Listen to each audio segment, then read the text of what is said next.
Bíblia, abrir a sua Bíblia em Êxodo 19.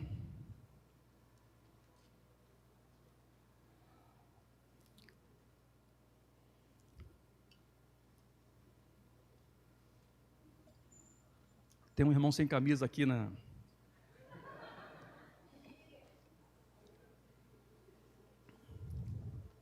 Isaías 19.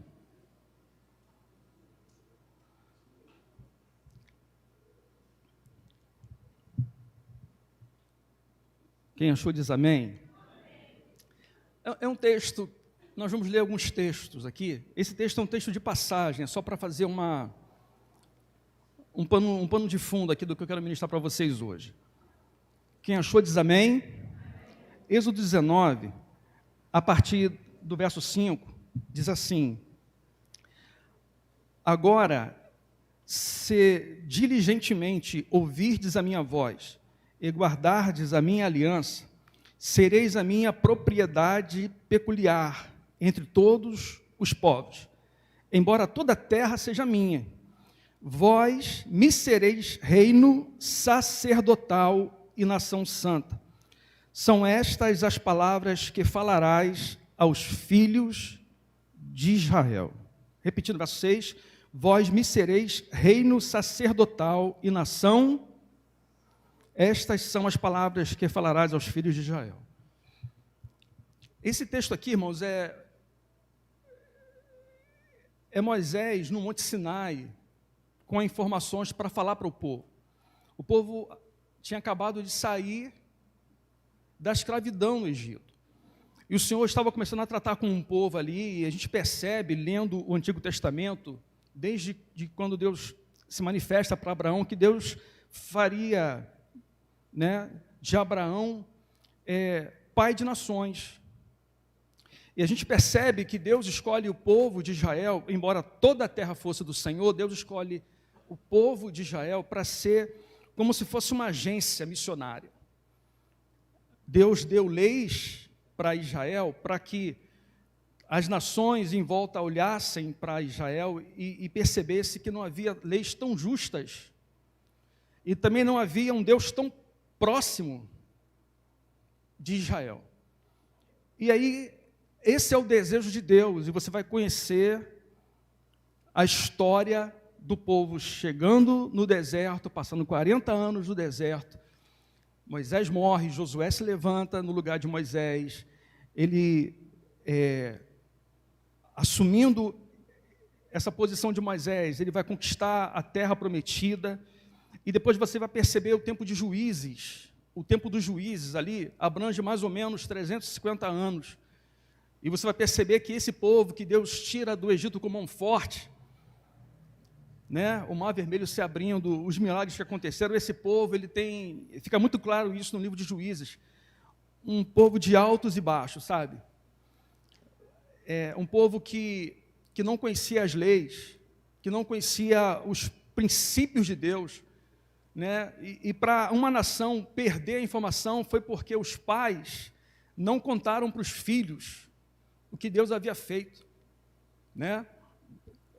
Você precisa ler isso, entendendo que nessa época aqui não havia as redes sociais que temos hoje, a comunicação, a responsabilidade que os pais tinham de passar os princípios para os filhos, mas no livro de Juízes vai dizer que se levanta uma geração que não conhecia os princípios de Deus.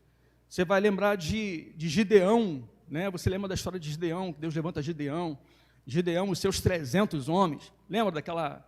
Quando Deus levanta Gideão estava malhando o trigo no lagar. Ele estava ali estrategicamente porque havia riscos de nações vizinhas entrarem estrategicamente. O povo estava sempre trabalhando com essa atenção.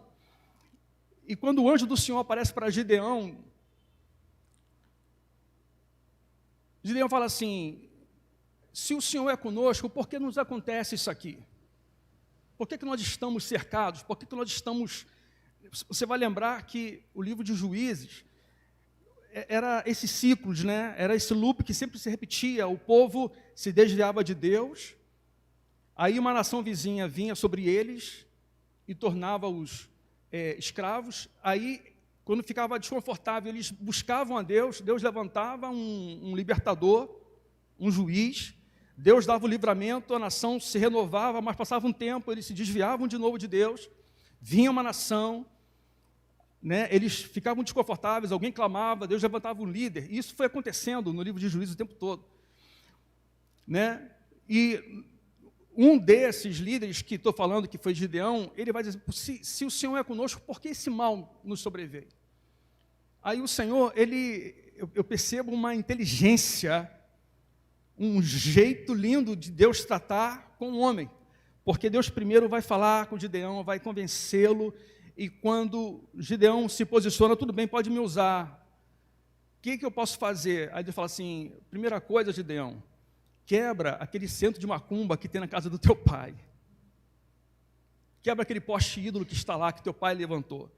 Então, é tipo assim, é como se não houvesse o conhecimento que algumas práticas, que algumas coisas afastavam Deus da presença familiar ou da presença da nação, entendem? Quantos entendem aqui? Então, o tempo vai passando e eu penso que esse texto que nós lemos, a ideia de Deus inicial era fazer de Israel um centro de gerência missionária de Deus na terra. Era para as nações serem influenciadas pela nação de Israel. Posso ouvir um amém? Agora eu quero que você venha comigo para a primeira carta de Pedro, Novo Testamento. 1 de Pedro, capítulo 2.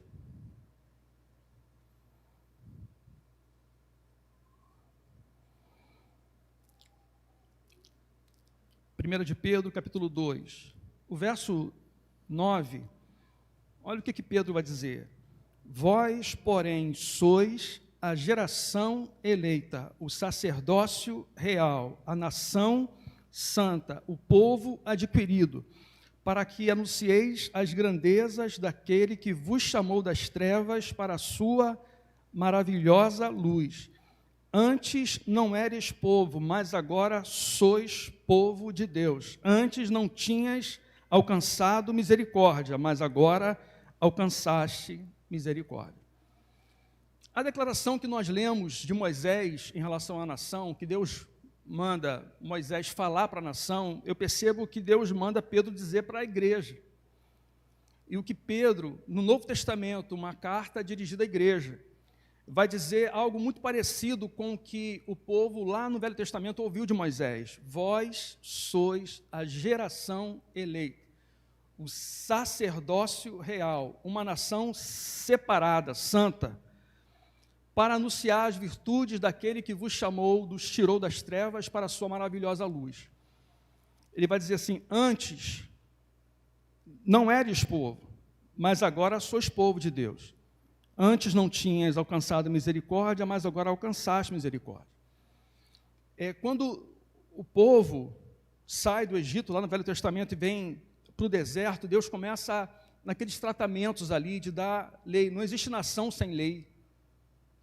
Não existe nação sem lei. E quando Pedro, no Novo Testamento, vai dizer assim, vós sois a geração eleita, antes não erais povo, agora sois. Por que agora sois povo? Porque vocês têm tudo para ser uma nação santa, uma nação separada. E da mesma forma como Deus gostaria que Israel fosse esse centro missionário, um centro de influência na terra para as nações, no Novo Testamento Deus quer isso da igreja. O desejo de Deus para a igreja é que nós sejamos um povo em que o mundo olhe para a gente e perceba, não há um povo que tenha um Deus tão próximo, não há um povo que tenha leis tão justas. Tchau, podem ir embora.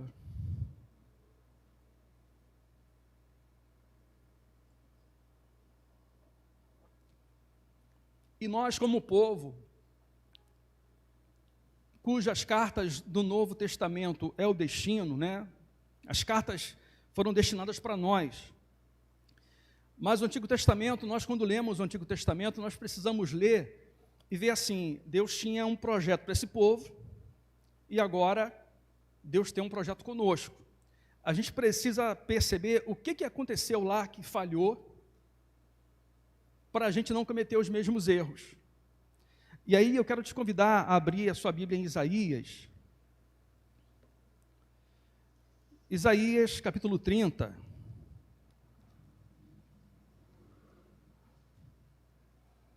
E deixa aberto aí.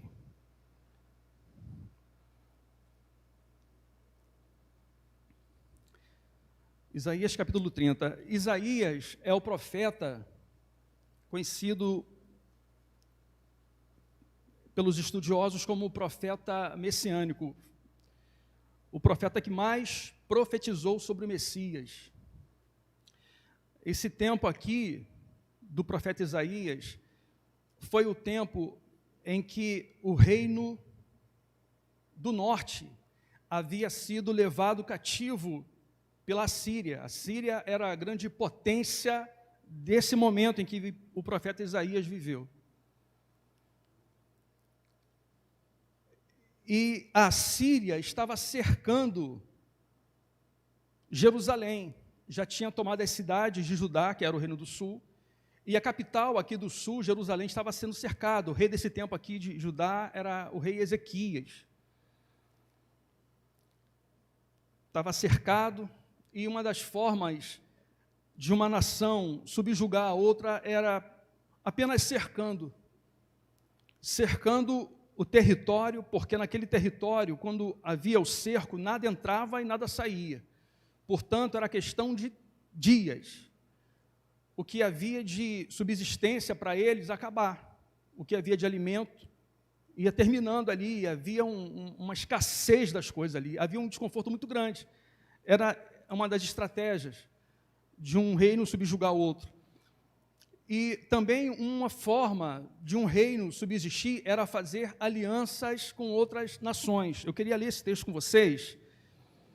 Isaías capítulo 30, o verso 15, diz assim: assim diz o Senhor, Deus, o Santo de Israel, em vos converterdes e em repousardes está a vossa salvação. No sossego e na confiança está a vossa força, mas não o quisestes. Olha que texto lindo, olha que texto forte, olha que texto tão significante. É Deus dizendo para essa nação que já está sendo cercada, dizendo assim: olha, a salvação de vocês está em vocês se converter.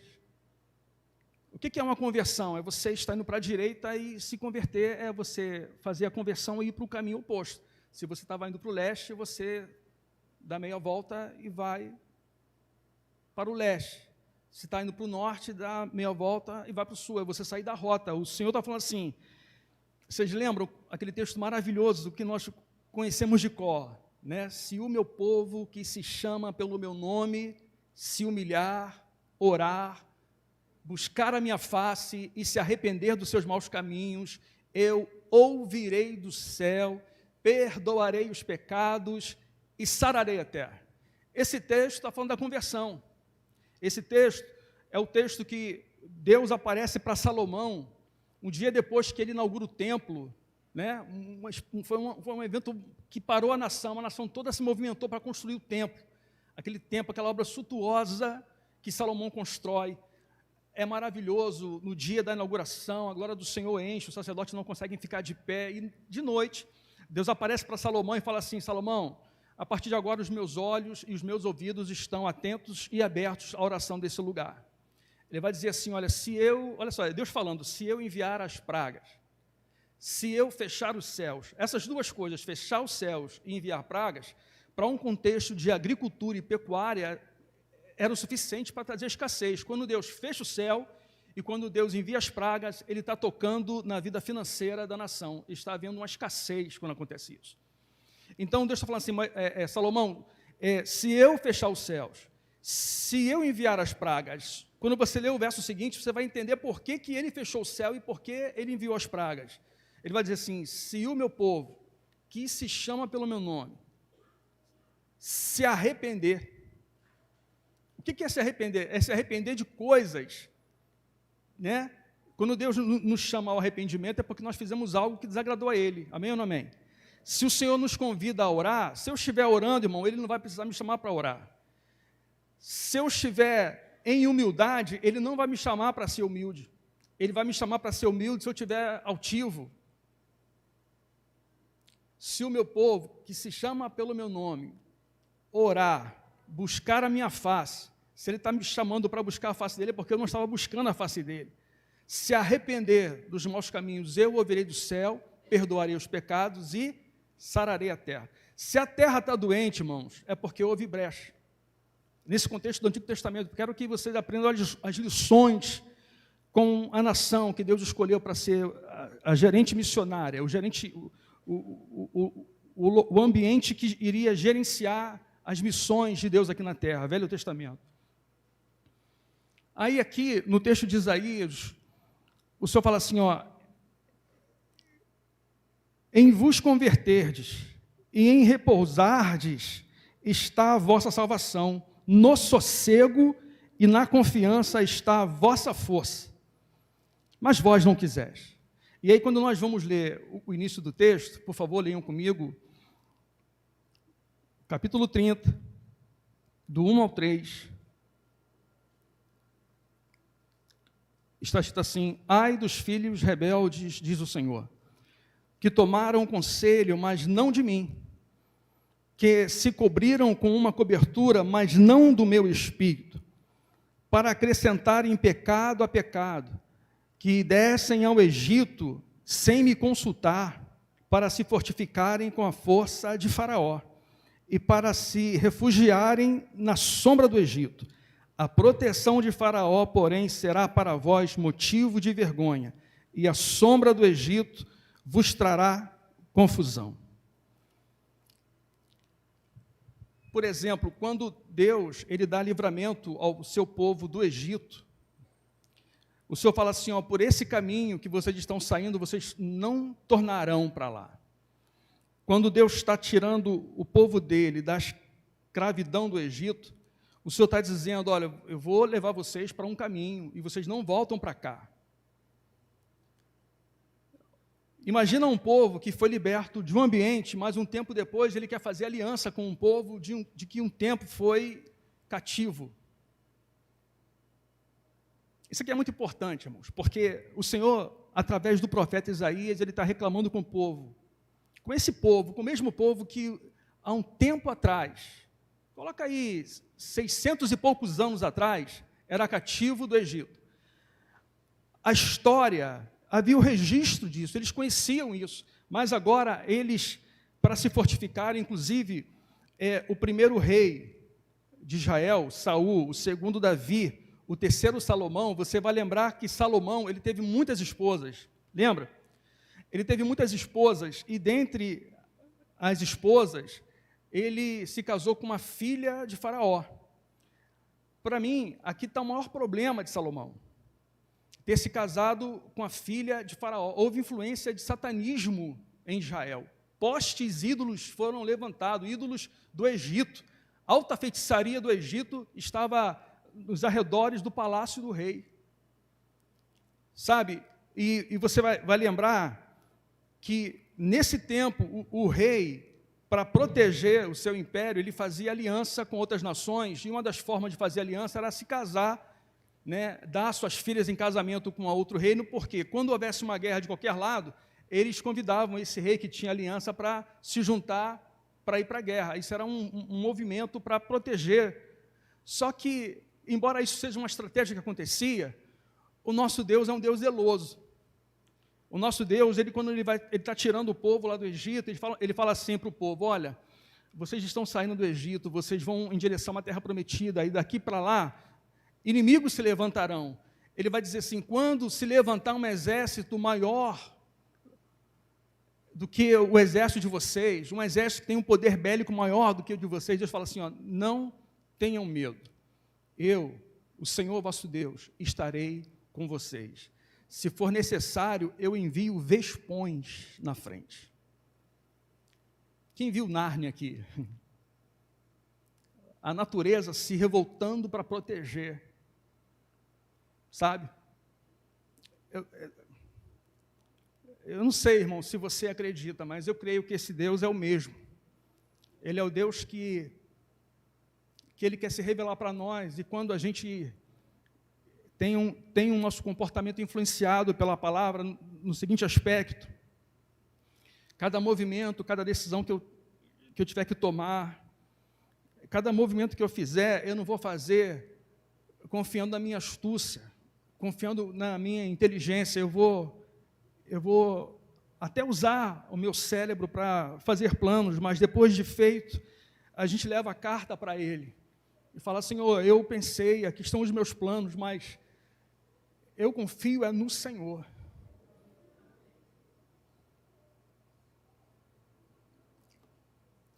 Eu penso que o Senhor Ele está nos convidando aqui nessa noite a depender dEle e só dEle. E por incrível que pareça, não vai ser com ansiedade que você vai resolver as suas questões.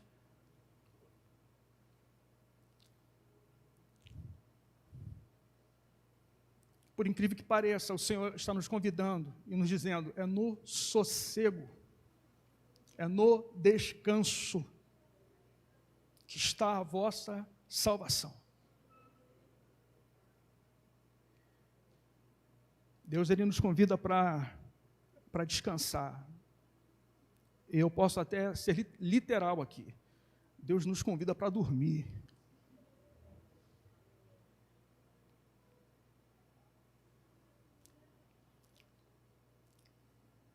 Por incrível que pareça, a sociedade tenta imprimir na gente uma correria, sabe? Hoje de manhã, nós estivemos aqui, uma manhã, a nossa irmã Denise trouxe algumas informações sobre autismo, e existe um estudo que diz que daqui a 8 anos, de cada 100 crianças que nascerem, 80 nascerão com algum grau de autismo. A sociedade ela está se modificando a cada ano que passa. Nós estamos cada vez mais acelerados. E se a gente prestar atenção no que o Criador diz para a gente, Ele vai dizer assim: trabalhar enquanto é dia, pois breve a noite vem, em que não poderás trabalhar. Para o Criador, dia é a parte clara, noite é a parte escura. A parte clara foi feita para trabalhar, a parte escura foi feita para descansar. E quem trabalha de madrugada e tenta repor o sono durante o dia não consegue a mesma reposição de quem dorme de noite. Você pode escurecer tudo, não é a mesma coisa.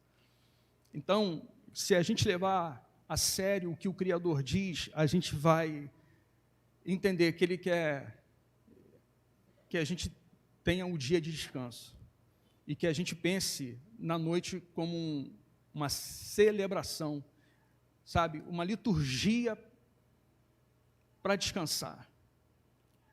Mas não é só literal que eu acredito que Ele está nos chamando. Ele está nos chamando para aquele ambiente de esconderijo do Altíssimo, de descansar debaixo das suas asas, né? Estar seguro debaixo das suas asas, é descansar à sua sombra, é estar num alto retiro, e esse lugar não é um lugar geográfico, um lugar que você chega dando passos com os pés.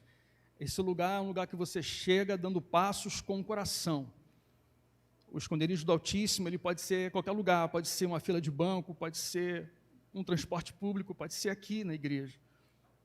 O esconderijo do Altíssimo é um ambiente consolidado, onde até setas que voam de dia, peste que ande na escuridão, não assolam a nossa casa, a nossa vida.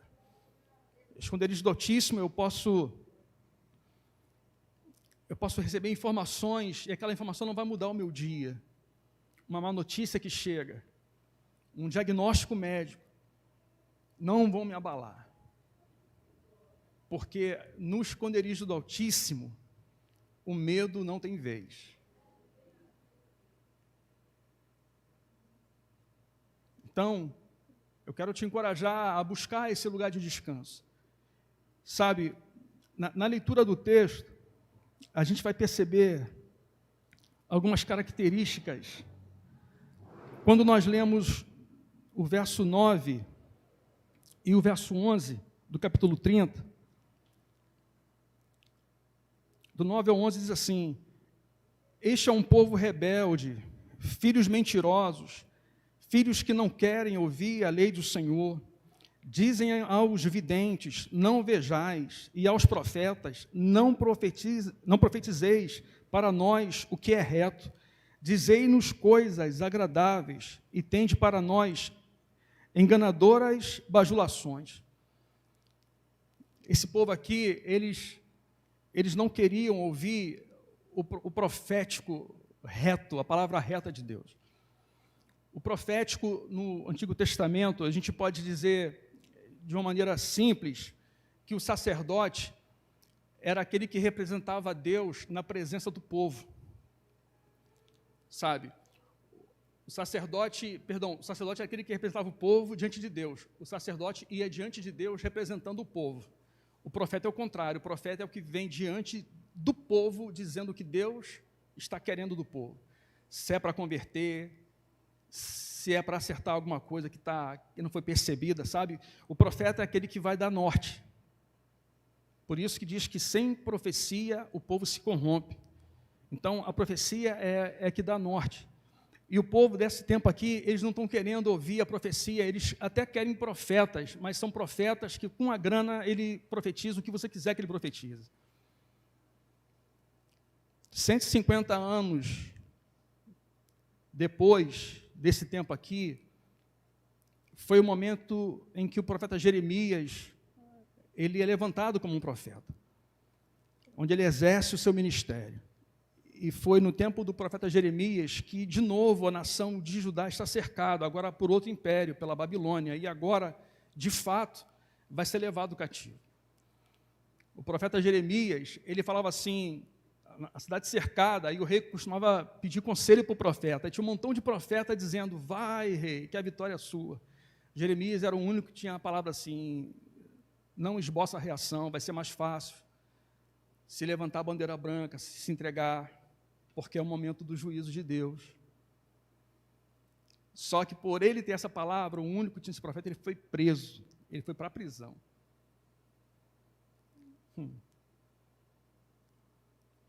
A gente precisa olhar para esse tempo, e eu consigo perceber algumas características desse tempo que eu estou pregando aqui, de Isaías, no nosso tempo.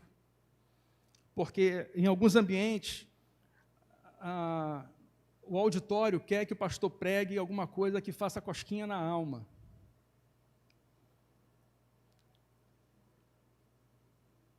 Em alguns ambientes, eles estão procurando líderes, né? O texto de Paulo vai dizer que, com comichões no ouvido, eles buscarão líderes que confirmem o que eles, no seu desejo desenfreado, sejam autenticados e confirmados. Eles querem líderes que preguem o que eles vivem, né? Ou o que eles querem viver. Eu penso que existe hoje essas características em alguns ambientes, mas eu quero glorificar a Deus, porque eu estou diante de uma plateia que quer ouvir a voz de Deus. Ainda que doa, eu prefiro que doa, mas eu quero ouvir a voz de Deus. Eu vou te dar mais uma chance, hein? Eu estou diante de um público que, por mais que o sistema esteja forçando para a gente mudar o nosso comportamento, nós somos um povo, uma geração eleita, sacerdócio real, nação santa, um povo adquirido, para anunciar as virtudes daquele que nos tirou das trevas para a sua maravilhosa luz. Eu me orgulho de ser pastor da Igreja Batista Valentes.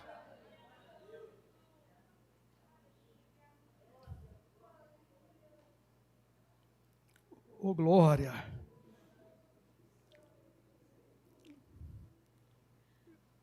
Oh, glória!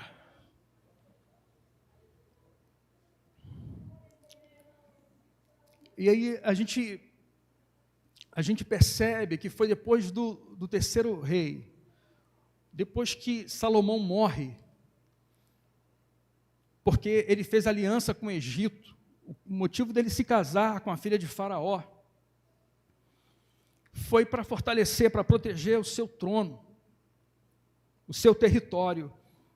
Mas Deus tinha deixado claro: confia em mim. Confia em mim. Eu não baixo para vocês. E o Senhor, Ele continua esperando isso da gente ainda hoje. Espera em mim, confia em mim. Eu sou a salvação de vocês, eu sou a solução que vocês precisam, que vocês buscam. Eu não fico, sabe, o desejo de Deus é que a gente não fique feliz quando a conta bancária estiver no azul, e quando estiver vermelho, eu nem venho para a igreja, eu estou triste, sabe? Deus não quer que algumas coisas sejam as fontes da nossa vida. O Senhor quer que a nossa única fonte seja Ele, sabe? O que Paulo diz naquele texto muito conhecido, né, de Filipenses: todas as coisas, posso todas as coisas naquele que me fortalece. Lembra desse texto? Eu posso todas as coisas naquele que me fortalece. No verso antes, ele diz: eu sei viver com a falta e eu sei viver com a fartura. Em tudo eu aprendi. Posso todas as coisas naquele que me fortalece. Então, a perseguição não conseguiu parar a igreja do Senhor. Eu lembro de canções que eu via na minha adolescência. Eis que surge um povo forte, revestido de poder, que não teme nem a morte, quem a ele pertencer, pois terá sublime sorte, pois com Cristo ao céu vai. Podes tu também dizer: sou um dos tais. Um povo forte, revestido de poder, que não teme nem a morte. Eu quero estar com Cristo, aonde a luta se travar, no lance imprevisto na frente me encontrar, até que eu possa ver na glória, se alegrando na vitória, onde Deus vai me coroar.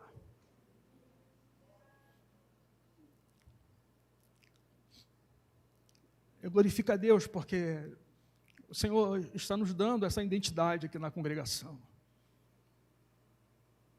Não é simples, mas eu creio no poder da palavra. Ela é um escudo, é um broquel. Nós temos ministrado a palavra aqui nesse ambiente.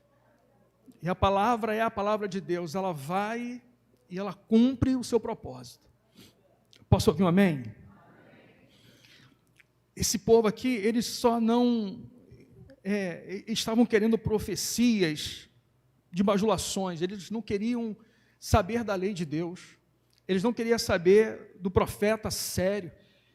Eles buscaram um auxílio no Egito. E eles, ao buscarem um auxílio no Egito, o próprio Deus vai dizer assim: essa ajuda que vocês estão querendo é semelhante a um enorme muro que tem uma fenda e que está com a barriga, que a qualquer momento ele vai, bum, de repente, e quando cair não vai sobrar nada dele. Assim é a confiança que vocês têm no Egito. Só que Deus vai dar uma oportunidade para o reino do sul. E para lembrar, quando Salomão morre, aí há a separação das 12 tribos, 10 tribos para cima, 2 tribos para baixo. A tribo de baixo, do sul, Judá, é que quem vai suceder o trono é da linhagem de Davi, embaixo. Nesse tempo de Isaías, o reino do norte foi tomado, levado cativo.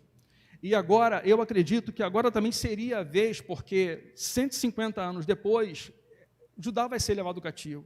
Mas para mim ia ser agora, junto. Mas não aconteceu. Eu quero que você vire as suas páginas aí para o capítulo 37. Na verdade, 36.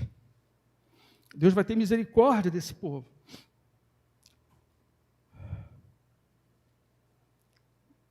No capítulo 36, como eu falei para vocês, Judá já tinha, algumas cidades já haviam sido tomadas, e agora Jerusalém cercado. Olha o verso 1 do 36. No 14º ano do rei Ezequias, Subiu Senaqueribe, rei da Síria, contra todas as cidades fortificadas de Judá, e as conquistou. Então o rei da Síria enviou Rabsaque de Laquis a Jerusalém, ao rei Ezequias, com um grande exército. Quando ele parou no aqueduto da piscina superior, que está junto ao caminho do campo do lavandeiro, saíram a ter com ele Eliaquim, filho de Ilquias, o mordomo, Sebna, o escrivão, e Joá, filho de Asaf, o cronista. Olha para mim, Senaqueribe envia um mensageiro com um grande exército lá para Jerusalém. Chegando lá, Ezequias manda 3 mensageiros. E na conversa, esse representante de Senaqueribe começa a falar, mas começa a falar assim, dizendo o currículo. Olha, acabei de passar por tal cidade, por tal cidade, por tal cidade, por tal cidade, não sobrou nada, o exército lá não foi suficiente, nem os deuses deles conseguiram livrá-los. Aí ele começa a falar assim, ó, não espere, vocês estão confiando no Egito, o Egito não vai resolver a questão de vocês. Vocês estão confiando em Ezequias? Também não. Aí, o Deus de vocês também não. Aí, nessa hora que eles estão falando, tem um pessoal no muro ouvindo a conversa. O negócio estava tão sério, porque lá dentro já havia fome. Né? Aí, esses representantes do rei Ezequias vão dizer assim, gente, não fala em judaico, não, fala em aramaico, para que o povo do muro não ouvisse a conversa. Aí a afronta piorou. Que falar em aramaico? Eu vou falar. Aí começou a virar para o povo do muro e falar: vocês vão comer fezes, vão beber urina. Aí esse povo, esses representantes voltam para Ezequias, eles voltam com as roupas rasgadas e falam para Ezequias: foi isso que aconteceu, o relato foi esse. Aí Ezequias, na hora, ele rasgou suas vestes, se cobriu de pano de saco e mandou mensageiros a ter com o profeta Isaías. Quando eles chegam para o profeta Isaías, com grande angústia, relatam para Isaías tudo o que acontecia, como se Isaías já soubesse, né, já tivesse orado, já tivesse revelado para ele o que aconteceria. E Isaías fala assim para os mensageiros: pode dizer para o rei Ezequias que esse homem não vai ter sucesso, que esse rei não vai ter sucesso, eu vou parar eles. Aí esses homens, eles voltam e contam para Ezequias. E Deus começa a se movimentar, porque esse exército gigante estava cercando Judá. Mas lá na terra deles, uma outra guerra se levanta, então eles vão meio que dar atenção para outra guerra, eles estão se movimentando para lá, já é Deus trabalhando. Só que antes de sair, esse representante de Senaqueribe, ele escreve uma carta, esculachando com Deus de Israel, mas colocando lá no chão mesmo. Trouxeram essa carta para o rei Ezequias. Ele pega a carta, ele lê a carta e fala assim: não, essa carta não é para mim, não. Ele entra no templo e lê a carta para o Eterno. Aqui, Eterno, o que disseram do Senhor? Ele citou até o nome dos deuses das nações. Falou que o Senhor é igual aos outros deuses, que não há diferença nenhuma para os outros deuses, que o Senhor não livra. Nessa mesma hora, o profeta Isaías, ele tem uma revelação. Eu queria ler, inclusive, com vocês, a oração do rei Ezequias. Olha o capítulo 37 de Isaías, verso 15: orou Ezequias ao Senhor: ó Senhor dos exércitos, Deus de Israel, que habitas entre os querubins, só tu és o Deus de todos os reinos da terra. Tu fizeste os céus e a terra. Inclina ao Senhor o teu ouvido e ouve. Abre o Senhor, ó Senhor, os teus olhos e olha. Ouve todas as palavras de Senaqueribe, as quais ele mandou para afrontar o Deus vivo. Verdade é, ó Senhor, que os reis da Síria assolaram todos os países e as suas terras, e lançaram no fogo os deuses deles, porque deuses não eram, mas obras de mãos de homens, madeira e pedra. Por isso os destruíram. Agora, ó Senhor nosso Deus, livra-nos da sua mão, para que todos os reinos da terra reconheçam que só tu és o Senhor. Essa foi a oração do rei. Ele entendeu que aquela carta não era para ele. Ele colocou no lugar certo. Olha o que escreveram para o Senhor.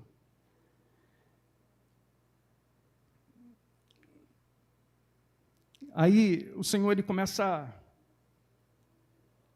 a falar com o profeta Isaías.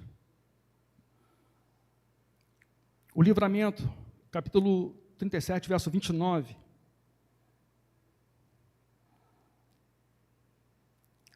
O Senhor vai dizer para o rei Ezequias: por causa do teu furor, se referindo a Senaqueribe, por causa do teu furor contra mim, e porque a tua arrogância subiu até os meus ouvidos, porei o meu anzol no seu nariz, e o meu freio nos teus beiços, e te farei voltar pelo caminho por onde vieste. Agora, o verso 36 diz assim: então saiu o anjo do Senhor e feriu no acampamento dos assírios 185.000, quando se levantaram pela manhã cedo, só haviam cadáveres. Assim Senaqueribe, rei da Síria, se retirou do acampamento e voltou para Nínive, e lá permaneceu. Certo dia, estando ele prostrado no templo de Nisroque, seu Deus, Adranaleque e Cerezer, seus filhos, o mataram à espada, e fugiram para a terra de Ararat. E Esar-Adom, seu filho, reinou em seu lugar. O livramento de Deus, usando o seu anjo, num instante, ele mata 185.000 do exército desse rei altivo e orgulhoso. E é claro que, ao matar, se lembra que estava um tempo cercando Judá, a escassez, a fome, eles estavam prestes, de fato, a se alimentarem de fezes e urinas. Mas olha que lindo o que Deus vai fazer. Olha no verso 30 do capítulo 37. Isso aqui é Deus falando o que vai fazer agora com o povo de Israel. Isso te será por sinal, ó Ezequias. Este ano se comerá o que espontaneamente nascer, e no segundo ano o que daí proceder, mas no terceiro ano semeai e colhei, plantai vinhas e comei dos seus frutos. É o cuidado de Deus. Olha o milagre que Deus faz. De novo, esse povo aqui, eles precisavam de uma conversão. Nesse exemplo aqui, o povo não havia se convertido, o rei se torna um representante e ele vai clamar ao Senhor. Mas a nação estava desviada. E o Senhor dá a oportunidade aqui deles conhecerem esse Deus, que no passado os haviam livrado do Egito e agora está livrando de um cativeiro do grande império assírio. É um Deus que está dando livramento, destruindo o exército inimigo e ainda cuidando do alimento, fazendo brotar da terra o alimento para eles comerem. Olha para quem está do seu lado e fala assim: Deus é o nosso Deus. O Deus de Israel é o nosso Deus. Se for preciso, Ele faz brotar da onde não tem.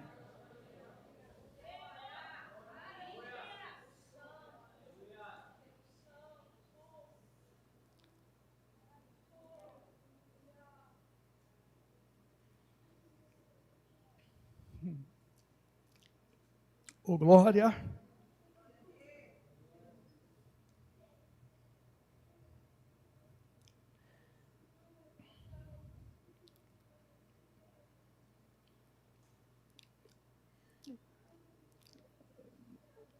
A gente ouve falar nos estudos que no Antigo Testamento o Espírito Santo ele não havia sido derramado sobre toda a carne. Algumas pessoas experimentavam a unção do Espírito, eram os reis, os profetas, os sacerdotes, e alguns ou poucos outros. Mas a gente vai perceber que, ainda que a nação se desviasse, sempre havia alguém que ficava de pé. Quando Elias, diante daquela seca de 3 anos, que era Deus fechando os céus por causa do desvio, né, daquele povo, o profeta Elias se levanta, lembra do Monte Carmelo? Porque o povo estava dividido. Depois de 3 anos e meio, Elias aparece, se encontra com o povo e fala assim, ó, vai ter um encontro lá no Carmelo. O Deus que responder com fogo, esse será o vosso Deus.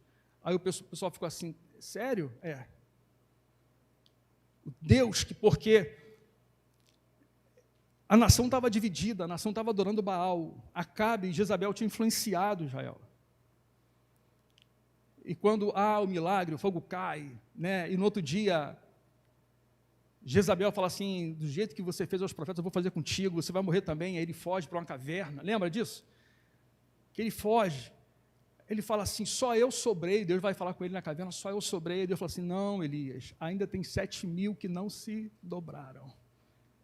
Ah, irmão, como eu gostaria que parte desses 7.000 estivesse nesse ambiente aqui comigo.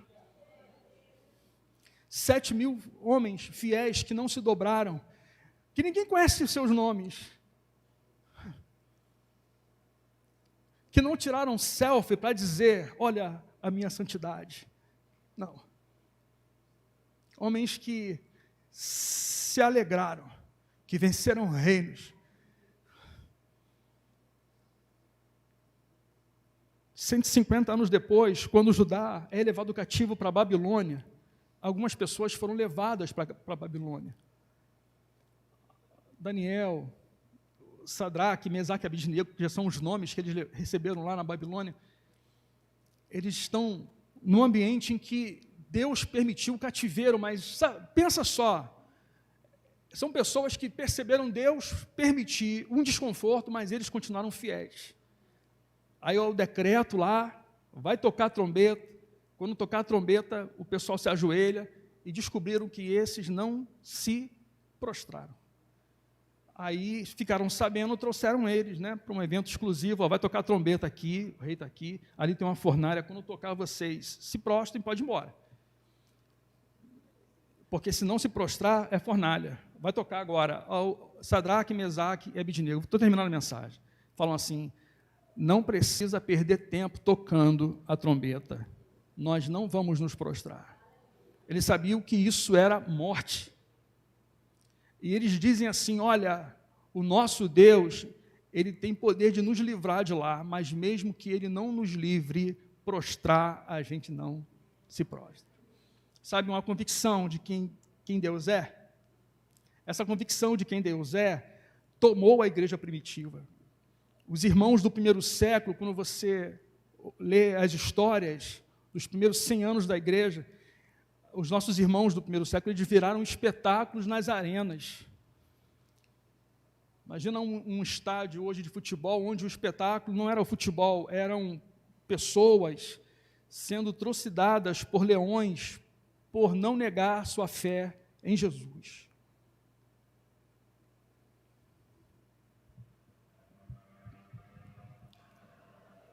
E eu queria terminar com esse texto de Pedro. Vós sois a geração eleita, sacerdócio real, uma nação santa, o povo que Deus adquiriu para anunciar as virtudes daquele que nos tirou das trevas para a sua maravilhosa luz. Nós vamos anunciar as virtudes dele. Nós vamos ser, como pais, nós vamos contar a história para os nossos filhos, a história dos nossos filhos. Nós vamos contar com integridade, nós vamos contar com a nossa, como fosse a nossa verdade, porque deveria ser a nossa verdade, porque quando for a nossa verdade, irmãos, pode tocar a trombeta que for, daqui da terra, nós não vamos nos prostrar. Agora estamos aguardando o soar da última trombeta. E aí será um som, como diz uma poesia, que não é afinado por um diapasão. É um som diferente do grande chofar. Quando tocar, os que estão mortos ressuscitarão primeiro. E depois nós, que estamos vivos, teremos nosso corpo transformados para nós nos encontrarmos com o Senhor na glória. Oh, glória.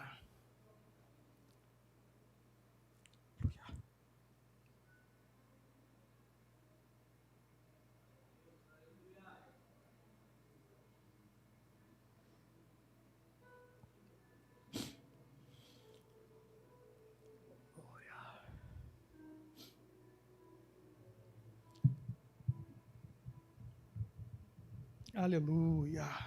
Oh, glória a Deus. Glória a Deus. Vira para quem está do seu lado e fala assim: Maranata, a hora vem, Senhor Jesus. Você sabia que esse era o cumprimento dos irmãos do primeiro século? A expectativa que eles já tinham, né, da volta de Jesus, já naquele tempo. Amém? Vamos aguardar intencionalmente com essa expectativa, vamos proteger a nossa fé, vamos proteger a nossa unção, amém? Vamos levantar muros de proteção, guarda o que tens, para que ninguém tome a tua coroa, amém? Meu desejo é, quando chegar diante dele, eu fazer como aqueles 24 anciãos, pegar a minha coroa e lançar a seus pés, porque tudo foi feito por ele, por meio dele, e sem ele, nada do que foi feito se fez. Profundidade das riquezas, tanto da sabedoria de Deus, quão insondáveis são os seus caminhos, quão inescrutáveis, porque tudo foi feito por ele, para ele, sem nada do que foi feito se fez. Glória, pois, a ele eternamente. Amém. Você pode aplaudir ao Senhor?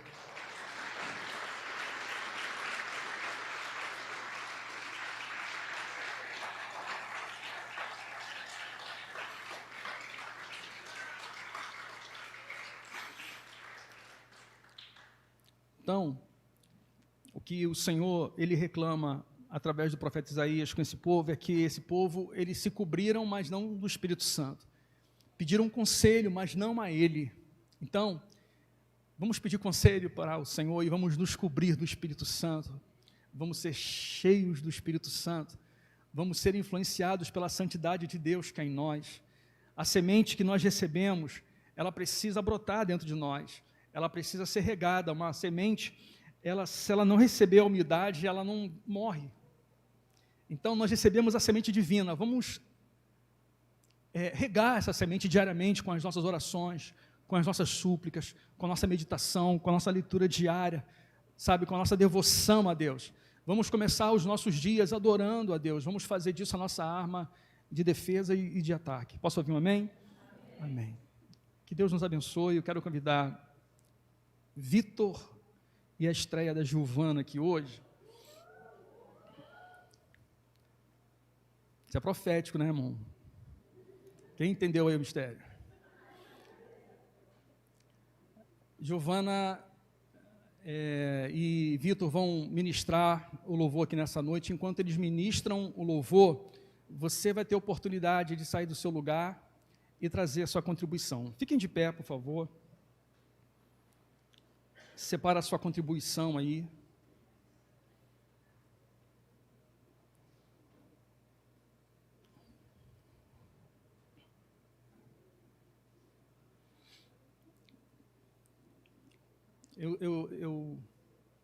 Eu senti um peso para ministrar hoje, irmãos. Para mim foi difícil ministrar hoje. E eu acho que foi por causa daquele irmão ali. Depois tu vai orar, tu vai ajoelhar aqui na frente para a gente ir. Amém? Pai bendito, nós louvamos o Teu nome, Te damos graças nessa noite. Obrigado pela ministração da Tua palavra, pelo louvor. Ó Deus, pela Tua companhia aqui, por tudo que ela representa, Deus. Nós Te louvamos e queremos ir ao altar com alegria, trazendo as nossas contribuições. Nós queremos consagrar tudo que chega no altar ao Senhor e que, de outro lado, a diretoria da igreja tenha a sensibilidade, ó Deus, para administrar os recursos segundo o Teu coração. É o nosso pedido e desejo, em nome de Jesus. E a igreja diz, amém. Enquanto Vitor e Giovana louvam o Senhor, vocês podem sair do seu lugar e virem à frente. Saúde, uma igreja que acompanha o Senhor Jesus, amém? Aleluia. Lucas 12, 20 vai dizer, né? Louco, hoje pedirão tua alma. O que tens preparado? Para quem será? Vira para o irmão que está do seu lado, você que pode, fala assim, você não pertence a esse mundo. Fala assim para ele, mas fala com autoridade, você não é daqui. Aleluia. Pode soltar mesmo.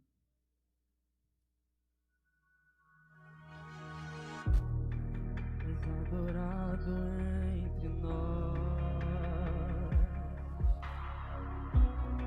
tão desejado aqui, mas nada se comparará com a glória que há de vir.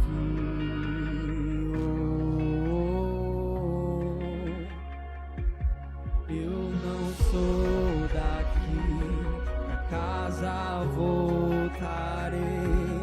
Ele vem me buscar e com ele eu irei. Eu não sou daqui, pra casa voltarei. Ele vem me e com ele eu irei.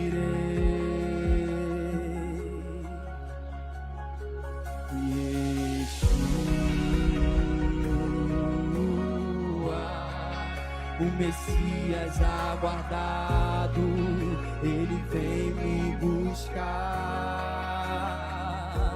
Yeshua,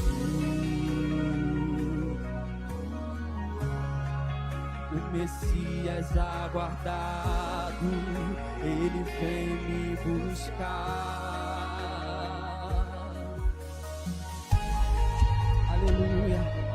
Quantos podem se alegrar por essa palavra nessa noite? Que o Rei está voltando para buscar a tua igreja. Oh, aleluia. És adorado entre nós, tão desejado aqui, mas nada se comparará com a glória que há de vir. Eu não sou daqui, a casa voltarei.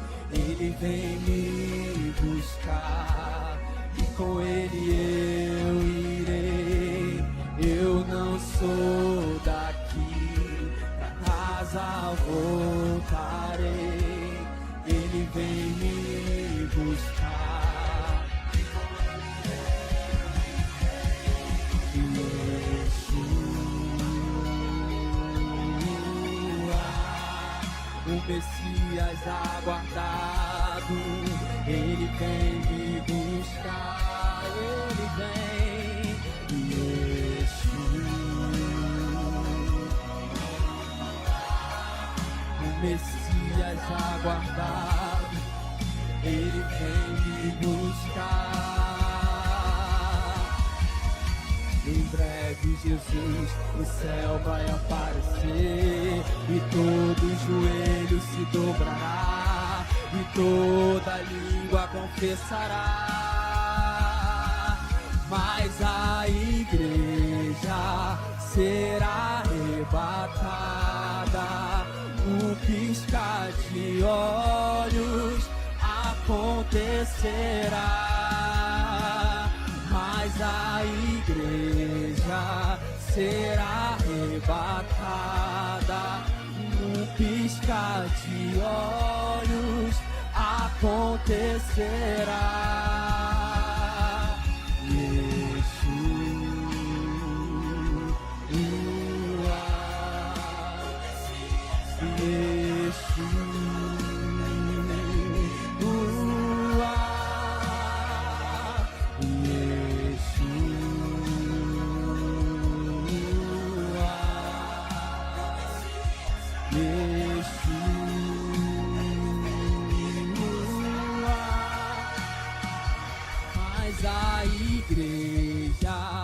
Será arrebatada, num piscar de olhos acontecerá.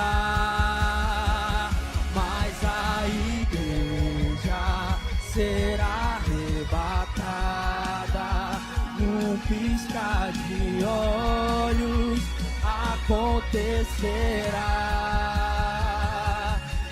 Yeshua, o Messias aguardado, ele vem me buscar. Yeshua, o Messias aguardado, ele vem me buscar. Aleluia. Aplauda o Senhor nessa noite, meu irmão. Glória a Deus.